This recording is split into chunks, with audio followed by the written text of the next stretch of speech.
Hello दोस्तों, scary night Piyush में आपका स्वागत है। मैं हूं आपका होस्ट और दोस्त पीयूष, और मैं आज एक और मनोरंजक हिंदी हॉरर स्टोरी लेकर आया हूं। तो सभी लोग अपने अपने हेडफोन लगाइए और खो जाइए डर की अंधेरी कहानियों में। रात का समय, दीवार पर लगी घड़ी धीरे धीरे टिक टिक करती हुई आगे बढ़ रही थी। 3:03। यह वही समय था जब शहर के लोग गहरी नींद में होते हैं, पर यह भी वही समय था जब और कुछ जागता है, कुछ ऐसा जिसे कोई देखना नहीं चाहता। एक अनचाहा कॉल। आरब अपनी डेस्क पर बैठा लैपटॉप पर काम कर रहा था। बाहर हल्की बारिश हो रही थी और कमरे में सिर्फ एक पीली ट्यूबलाइट जल रही थी, जो बीच बीच में फ्लिकर कर रही थी। अचानक ट्रिंग ट्रिंग फोन की रिंग गूंज उठी। स्क्रीन पर लिखा था अननोन कॉलर।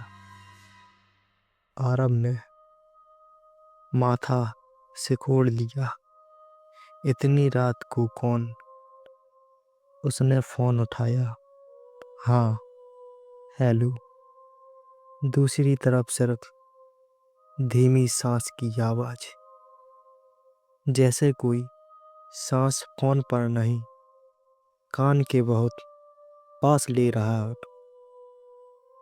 आरब, कौन है? कोई जवाब नहीं। उसने झुंझलाकर कॉल काट दी, पर 2 सेकंड भी नहीं बीते कि फोन फिर बजा। फिर वही अननोन कॉलर। इस बार जैसे ही उसने कॉल उठाया, एक औरत की आवाज आई, बहुत धीमी, खुरदुरी, डरी हुई। दरवाजा खोल दो। आरब के शरीर में सिहरन दौड़ गई। तुम कौन हो?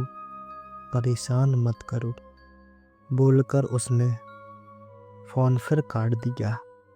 लेकिन इस बार फोन काटने के बाद भी आवाज आई, दरवाजा खोल दो। पर अब यह आवाज फोन में नहीं, कमरे के बाहर से आई थी।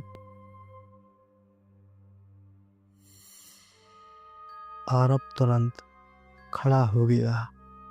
हाथ कांप रहे थे। ट्यूबलाइट फिर चमकी, बुझी, फिर जली। दरवाजे के नीचे से पानी अंदर आ रहा था, जैसे कोई बारिश में भीग कर बाहर खड़ा हो। टप टप टप गीले पैरों के निशान दरवाजे तक बढ़ रहे थे। आरब ने डरी आवाज में कहा, कौन हो? कोई जवाब नहीं, बस एक हल्की हंसी। ही। फोन फिर बजा। इस बार स्क्रीन पर नाम था, डोर इज वेटिंग। दरवाजा इंतजार कर रहा है। आरब ने घबराकर कॉल उठाया। आवाज, तुम मुझे अंदर क्यों नहीं आने दे रहे? आरब, ये मजाक बंद करो, मैं पुलिस को बुला दूंगा। फिर वही हंसी और फिर एक लाइन, जिसने उसकी सांस रोक दी। तुम किसे बुलाओगी जब मैं पहले से यही हूँ। Call cut.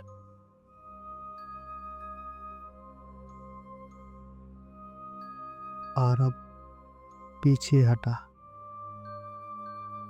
कमरा ठंडा हो चुका था, असहनीय ठंड। वह दरवाजे से दूर हटकर खिड़की की तरफ गया और बाहर झांका। सड़क बिल्कुल खाली थी, पर तभी मोबाइल पर एक नोटिफिकेशन आया। Front camera turn on. Aarab ने फोन उठाया। कैमरा अपने आप खुला हुआ था। स्क्रीन पर जो दिखा उससे उसकी चीख निकल गई। उसके पीछे कमरे के कोने में कोई खड़ा था, लंबा, झुका हुआ, बाल नीचे तक लटके हुए, कपड़ों से पानी टपक रहा था। चेहरा कैमरे में साफ नहीं, सिर्फ दो सफेद चमकती आंखें। आरब तुरंत पीछे पलटा। कमरा खाली, लेकिन फोन में वही परछाई अभी भी दिख रही थी, उसके पीछे खड़ी। उसने फोन फेंक दिया। फोन जमीन पर गिरकर स्पीकर ऑन हो गया। आवाज आई, 3:03। ये वही समय है जब तुमने उसे जवाब नहीं दिया था।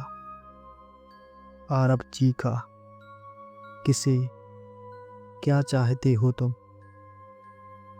आवाज भारी हो गई, गुस्से से भरी। वही कॉल 2 साल पहले सड़क पर। वह रुक गया। 2 साल पहले आरब के सामने उस रात का हादसा घूम गया। तेज बारिश, रात 3 बजे, अनजान नंबर से कॉल। आरब गाड़ी चला रहा था, फोन बार बार बज रहा था। उसने चिढ़कर फोन साइलेंट कर दिया था। कॉल काटने के 5 मिनट बाद सड़क के किनारे एक एक्सीडेंट हुआ था।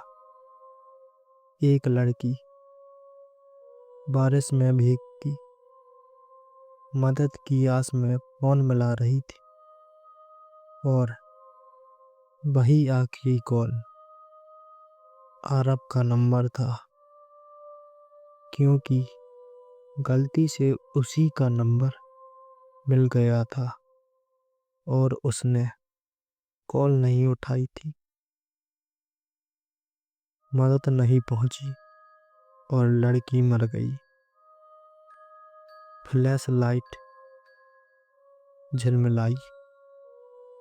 कमरे में पानी फैलने लगा, जैसे बादल अंदर बरस रहा हो। और तभी वही आकृति सामने आ खड़ी हुई।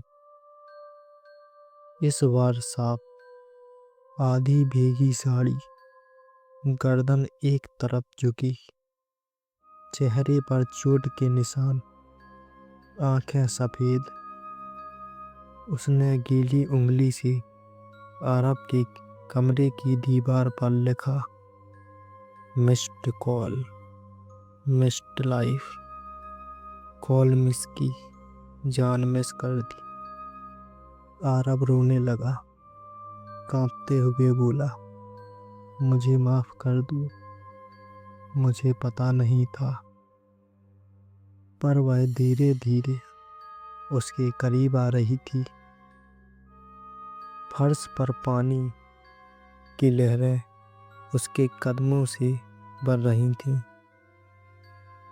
मुझे बचा लेते तो आज मैं नहीं आती। उसने अपना हाथ आगे बढ़ाया। अब मेरी बारी है।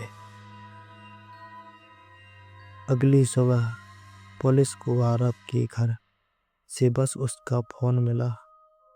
स्क्रीन पर एक रिकॉर्डिंग सेव थी। वीडियो में आरव अकेले कमरे में खड़ा चीख रहा था और उसके पीछे वही आकृति। आखिरी 3 सेकंड में वह आकृति कैमरे की तरफ झुकी और बोली, कॉल रिटर्न्ड। फिर वीडियो ब्लॉक। हम कुछ कॉल्स को अनदेखा कर देते हैं, यह सोचकर कि बाद में देख लेंगे, पर कुछ कॉल्स वापस जरूर आती हैं।